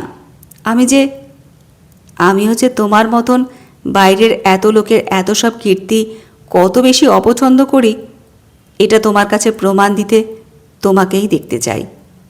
এর চেয়ে পবিত্র কাজ আমার পক্ষে আর কি আছে? তুমি তার রায় দাও। একটা টিকটিকি ঘরের চালে ডেকে উঠল। একটা ভীষণ আপত্তি আঙুলের মাথায় ঝুলিয়ে রেখে মায়া ব্লাউজের বোতামে হাত দিল। প্রণব একটা গাঢ় নিঃশ্বাস ফেলল। আমার চেয়ে ভালো রুচি যে আর কারোর নেই, তুমি কি আজ 2 বছর বিয়ের রাত থেকে কালকের রাত পর্যন্ত টের পাওনি? রিয়েলি আমি আন্তরিকভাবে ঘৃণা করি সুকুমারদের পাড়ার সেই ভদ্রলোকদের ক্লাসের লোককে। ছি ছি ছি, শেষ পর্যন্ত ছি। আমার উচিত হয়নি জঘন্য খবরটা এনে তোমার কানে তোলা। যাক, আর বেশি বকতে হবে না। এইবার আলো নিভিয়ে দিই, শুতে দাও। একটু সময়ের জন্য প্রণব নিঃশ্বাস ফেলল। কেন? লজ্জা করে, ভালো লাগে না। প্রণব একটা আক্ষেপের নিঃশ্বাস ত্যাগ করল। লজ্জা করে? একটু থেমে পড়ে সে বলল, বলো ভালো লাগে না? আমাকে তোমার ভালো লাগে না তাই এরকম করছো? কি রকম? প্রণব কথা বলল না। 2 বছর আমার দেখে কি তৃপ্ত হওনি? হইনি। যেন প্রবল ক্রোধে প্রণব এবার ফেটে পড়ল। তৃপ্তি পাই না, শান্তি পাই না বলে এখন বাতির আলোয় তোমার রূপ দেখতে ইচ্ছা হচ্ছে। কিছুটা ক্ষতিপূরণ হোক। ও, সেই জন্যেই ক্ষোভ।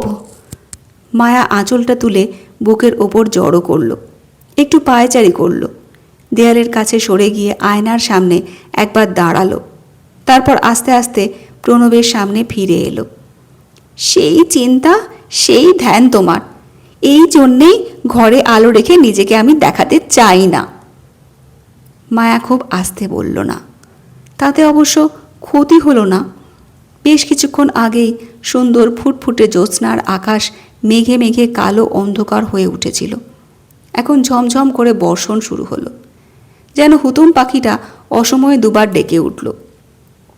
আলো নিভিয়ে মশারির ধারগুলো টেনে দিতে দিতে মায়া বলতে লাগলো, সেই পাপ চোখের সামনে নিজেকে খুলে ধরতে লজ্জা করে বই কি, ভালো লাগে না। বেশ তো, যাকে ভালো লাগে তাকে দেখাও, তার সামনে সব খুলে মেলে দাঁড়িয়েও। প্রণব দেয়াল ঘেঁষে বিছানার এক পাশে শুয়ে রইল। আমি আর দেখতে চাইব না।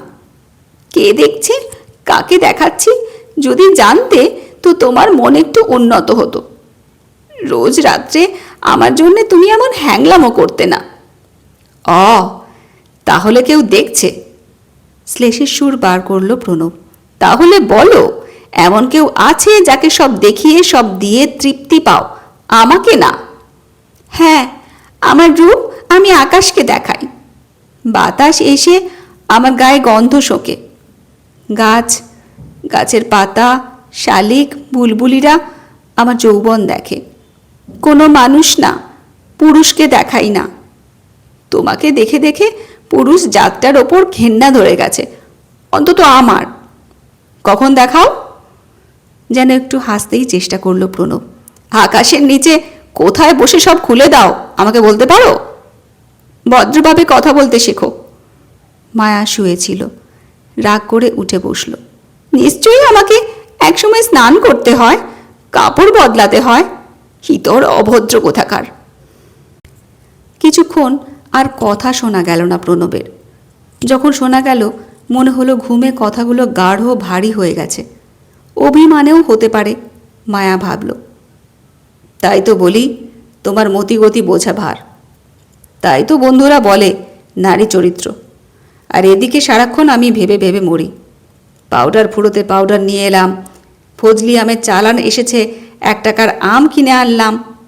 সস্তা জিনিস দিয়ে সস্তা জিনিস আদায় করো, আমার কাছে পাবে না। 13 বছরের খুকির কাছে গিয়ে এই কান্না কেঁদো, পাবে। আমি আর তোমার কান্নায় গলে যেতে রাজি নই, যত খুশি চোখের জল ফেলো। সত্যি প্রণব ফুঁপিয়ে ফুঁপিয়ে কাঁদছিল, যেন বালিশ ভিজে যাচ্ছে। একটা বিশ্রী গুমোটে মায়ার মাথা ধরছিল। অন্ধকারে আন্দাজ করে মশারির ভিতর থেকে বেরিয়ে এলো। বেরিয়ে এসে তার ভালো লাগলো। কান খাড়া করে শুনল, হঠাৎ আবার বৃষ্টিটা থেমে গেছে। টের পাচ্ছিল ও। আস্তে আস্তে বিছানার দিকের না, উল্টো দিকে জানালায় সরে গিয়ে দুটো পাল্লা খুলতে বাইরের দৃশ্য দেখে অবাক হয়ে গেল ও। ফুটফুটে জ্যোৎস্না, মেঘের পর রৌদ্রের মতন। মায়া মনে মনে বলল, রাত্রেও চাঁদের আলো আর বৃষ্টির লুকোচুরি খেলা চলছে। যেন কোন দিকে কদম ফুল ফুটেছে, ভিজে হাওয়ায় টাটকা গন্ধ ভেসে আসছিল। এক পা করে ও আর একবার বিছানার কাছে সরে এলো। নাক ডাকছে। কাঁদতে কাঁদতে এই বেলা প্রণব ঘুমিয়েছে। কান খাড়া করে রাখলো ও একটু সময়। আর ঠিক তখন মায়া শুনল বাইরে পাতার ঝোপে একটা পাখি ডানা ঝাড়ছে। একসঙ্গে অনেকগুলো জলের ফোঁটা ঝরে পৃথিবী আবার চুপচাপ, নিঝুম। চিকড়ি কাটা আলপনায় ভুবনের পৈঠা ভরে গেছে। ডুমুর পাতার ফাঁক দিয়ে চাঁদের আলো পড়ে পড়ে এই কাণ্ডটি হয়েছে। একসঙ্গে এত আলো ছায়ার ঝিলিমিলি দেখে মায়ার চোখের পলক পড়ছিল না, আর তাকেও অপরূপ দেখাচ্ছে। অজস্র জ্যোৎস্না ছায়া বুকে মুখে মেখে খুঁটি ঠেস দিয়ে পা ছড়িয়ে মায়া বসে আছে। এক দৃষ্টে ভুবন তাকিয়ে দেখল। নিন, ধরুন। ছি, এতগুলো ফুল নিয়ে এলেন? মালা? দোপাটির মালা? কোথায় পেলেন? বহু বাজার। খসখসে গলায় ভুবন উত্তর করল। স্টোভটা সারিয়ে পার্টিকে বুঝিয়ে দিতে ওদিকে যেতে হলো কি না। বাজারের ভিতর দিয়ে ফিরছিলাম, হঠাৎ চোখে পড়ে গেল। মায়া কথা বলল না। নিন, পরুন মালাটা, গলায় আটকে দিন, একবার চেয়ে দেখি কেমন লাগে। এলো খোপা। ভুবনের হাত থেকে মালাটা তুলে নিয়ে মায়া ক্ষীণ গলায় হাসল। ভালো দেখাবে কি? সব রকম খোপাতেই ভালো দেখাবে। দিদির এই চুলে দোপাটি গুঁজলেই হলো। সাদা ফুল, রাত্রে খুলবে ভালো, রাতের চুলে সাদা মানায়। খোঁপায় মালা জড়িয়ে ঘাড় ঘুরিয়ে মায়া বাইরের উঠান দেখে। জলে জ্যোৎস্নায় গাছের পাতাগুলো চিকচিক করছে, হাওয়ায় নড়ছে। পেয়ারা পাতা থেকে টুপটাপ রূপালি জল ঝরছে। সেই দুপুর থেকেই মগজে দোপাটি ফুল ঘুরছিল। কপাল ভালো, পেয়ে গেলাম, দিদিকে সাজাতে পারলাম। মুখ ফিরিয়ে মায়া শব্দ না করে হাসল। কি একটু চিন্তা করে পরে আস্তে আস্তে বলল, সাজাবার, সাজ দেখবার এত শখ? তাই তো জিজ্ঞেস করছিলাম, পরিবার সংসার কি কোনোদিনই নেই, ছিল না? শুকনো পাতার খসখস শব্দ হয় ভুবনের গলায়। ছিল, তা সেসব ইচ্ছে করে বলিনি, কি হবে বলে। তা শুনি। একবার না, 3 বার। 3টে পরিবার ঘরে আনলাম, একটাও থাকেনি। ভুবন চুপ করল। কোথায় ওরা? প্রথমটা মরেছে কলেরায়, দ্বিতীয়টা মরল ছেলে বিয়ে হবার সময়। মরা ছেলে বেরিয়েছিল, আর শেষটা পালালো আমাদের কারখানার এক ছোকরার সঙ্গে। তাও তো বছর হয়ে গেল। কথা শুনে মায়া চমকে উঠল না। মরা কাঠের জীর্ণ কাঠামোটার দিক থেকে বিস্ময় ও চোখ ফেরাতে পারছিল না। কিন্তু কথা তখনও শেষ হয়নি। একটু থেমে ভুবন বলে, এখন আবার আমাদের উল্টোডাঙার শশী বায়না ধরেছে, আজ 6 মাস ধরে ঝোলাঝুলি করছে। একটা মেয়ে আছে ওর হাতে, বিধবা ভাগ্নির মেয়ে। সমর্থ মেয়ে কাঁধে নিয়ে মাগি ভারী বিপদে পড়েছে, তাই শশী ঘুরঘুর করছে। জল তরঙ্গের মিষ্টি বাজনার মতন মায়ার নরম হাসির ধ্বনিতে চারদিকের আলো ছায়া কাঁপে। আবার কোন দিকে পাতার আড়ালে পাখি ডানা ঝাপটায়। হাসি থামতে মায়া বলল, বলেন কি, এই বয়সে আবার আপনি সাহস পান? পাই না, সাহস পাচ্ছি না বলে তো শশীকে কথা দেওয়া হচ্ছে না। না না, পারবেন না, সাহস করবেন না। ব্যস্ত হয়ে মায়া বলল, শশীকে বলে দিন এই বয়সে আর ওসব হয় না। তা বুঝি, তা কি আর বুঝি না দিদি? মুখের কাছে মুখ সরিয়ে এনে আবেগে ভুবন হিসহিস করে উঠল। কিন্তু পিপাসা যে মেটে না, পিপাসার যে নির্বৃত্তি নেই। পাথরের মতন স্থির শক্ত হয়ে গেল মায়া।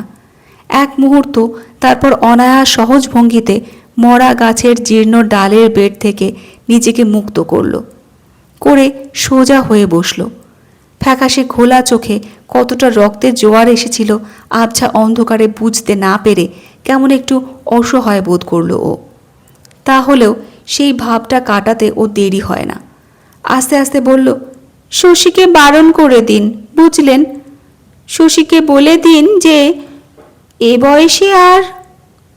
বলবো, আমি মনে মনে ঠিক করে ফেলেছি, শশীকে শেষ কথাটা বলে দেওয়াই ভালো। হঠাৎ আর কথা বলে না মায়া। ঘাড় ফিরিয়ে উঠোন দেখে, যেন নিজের ঘরের দিকে চোখ যেতে কি ভাবে। কি কর্তাবাবু কি জেগেছেন? এই বেলা জাগবেন? ভুবন গলা বাড়িয়ে দেয়। মায়া নিঃশব্দে মাথা নাড়ল, থুথু ফেলল। যেন থুথু ফেলতেই উঠোনের দিকে মুখ বাড়িয়েছিল ও। তারপর ঘুরে বসে শান্ত মোলায়েম গলায় বলল, এই জংলা ছিটের সায়াটা আমাকে কেমন মানিয়েছে বলছেন না তো? কেমন দেখাচ্ছে? খসখসে গলায় ভুবন হাসল। বলবো, বলছি, ওটা পরনে দেখে তখন থেকেই তুলনাটা আমার মনের মধ্যে কেবল নড়াচড়া করছে। চিতা বাঘিনী, বনের চিতার মতন চমৎকার সরু ছিমছাম মাজা ঘষা কোমর দিদির। তাই নাকি? ঘরে গিয়ে আয়নায় দেখব তুলনাটা ঠিক হলো কি না। কেন আবার আয়না কেন? আমার চোখে কি দিদির বিশ্বাস হয় না? যেন এই প্রথম ভুবনের গলায় দুঃখের আওয়াজ বেরোলো। বুড়ো হয়ে গায়ের বল গেছে বটে, কিন্তু ভেতরে রসের বাল্ব জেলে রেখে দৃষ্টিটাকে আয়নার মতো ঝকঝকে করে রেখেছি, ছানি পড়তে দিইনি। দিদির কি এখনো বুঝতে বাকি? যেন এই প্রথম মায়া ভয়ে পেয়ে আঁতকে উঠেছিল। এই প্রথম তার কান্না পেল, কিন্তু কোনোটাই ও হতে দিলে না। ভয় কান্না দুটোকেই জয় করার আশ্চর্য ক্ষমতা নিজের মধ্যে অনুভব করল ও। তাই উষ্ণ কোমল হাতটা মরা শুকনো কাঠের গায়ে তুলে দিয়ে অবলীলাক্রমে ও হাসল। বিশ্বাস করি, তা না হলে কি আর দুপুর রাত্রে ঘর থেকে বেরিয়ে এসে এই আয়নার সামনে দাঁড়াই, নিজেকে দেখি? বলুন।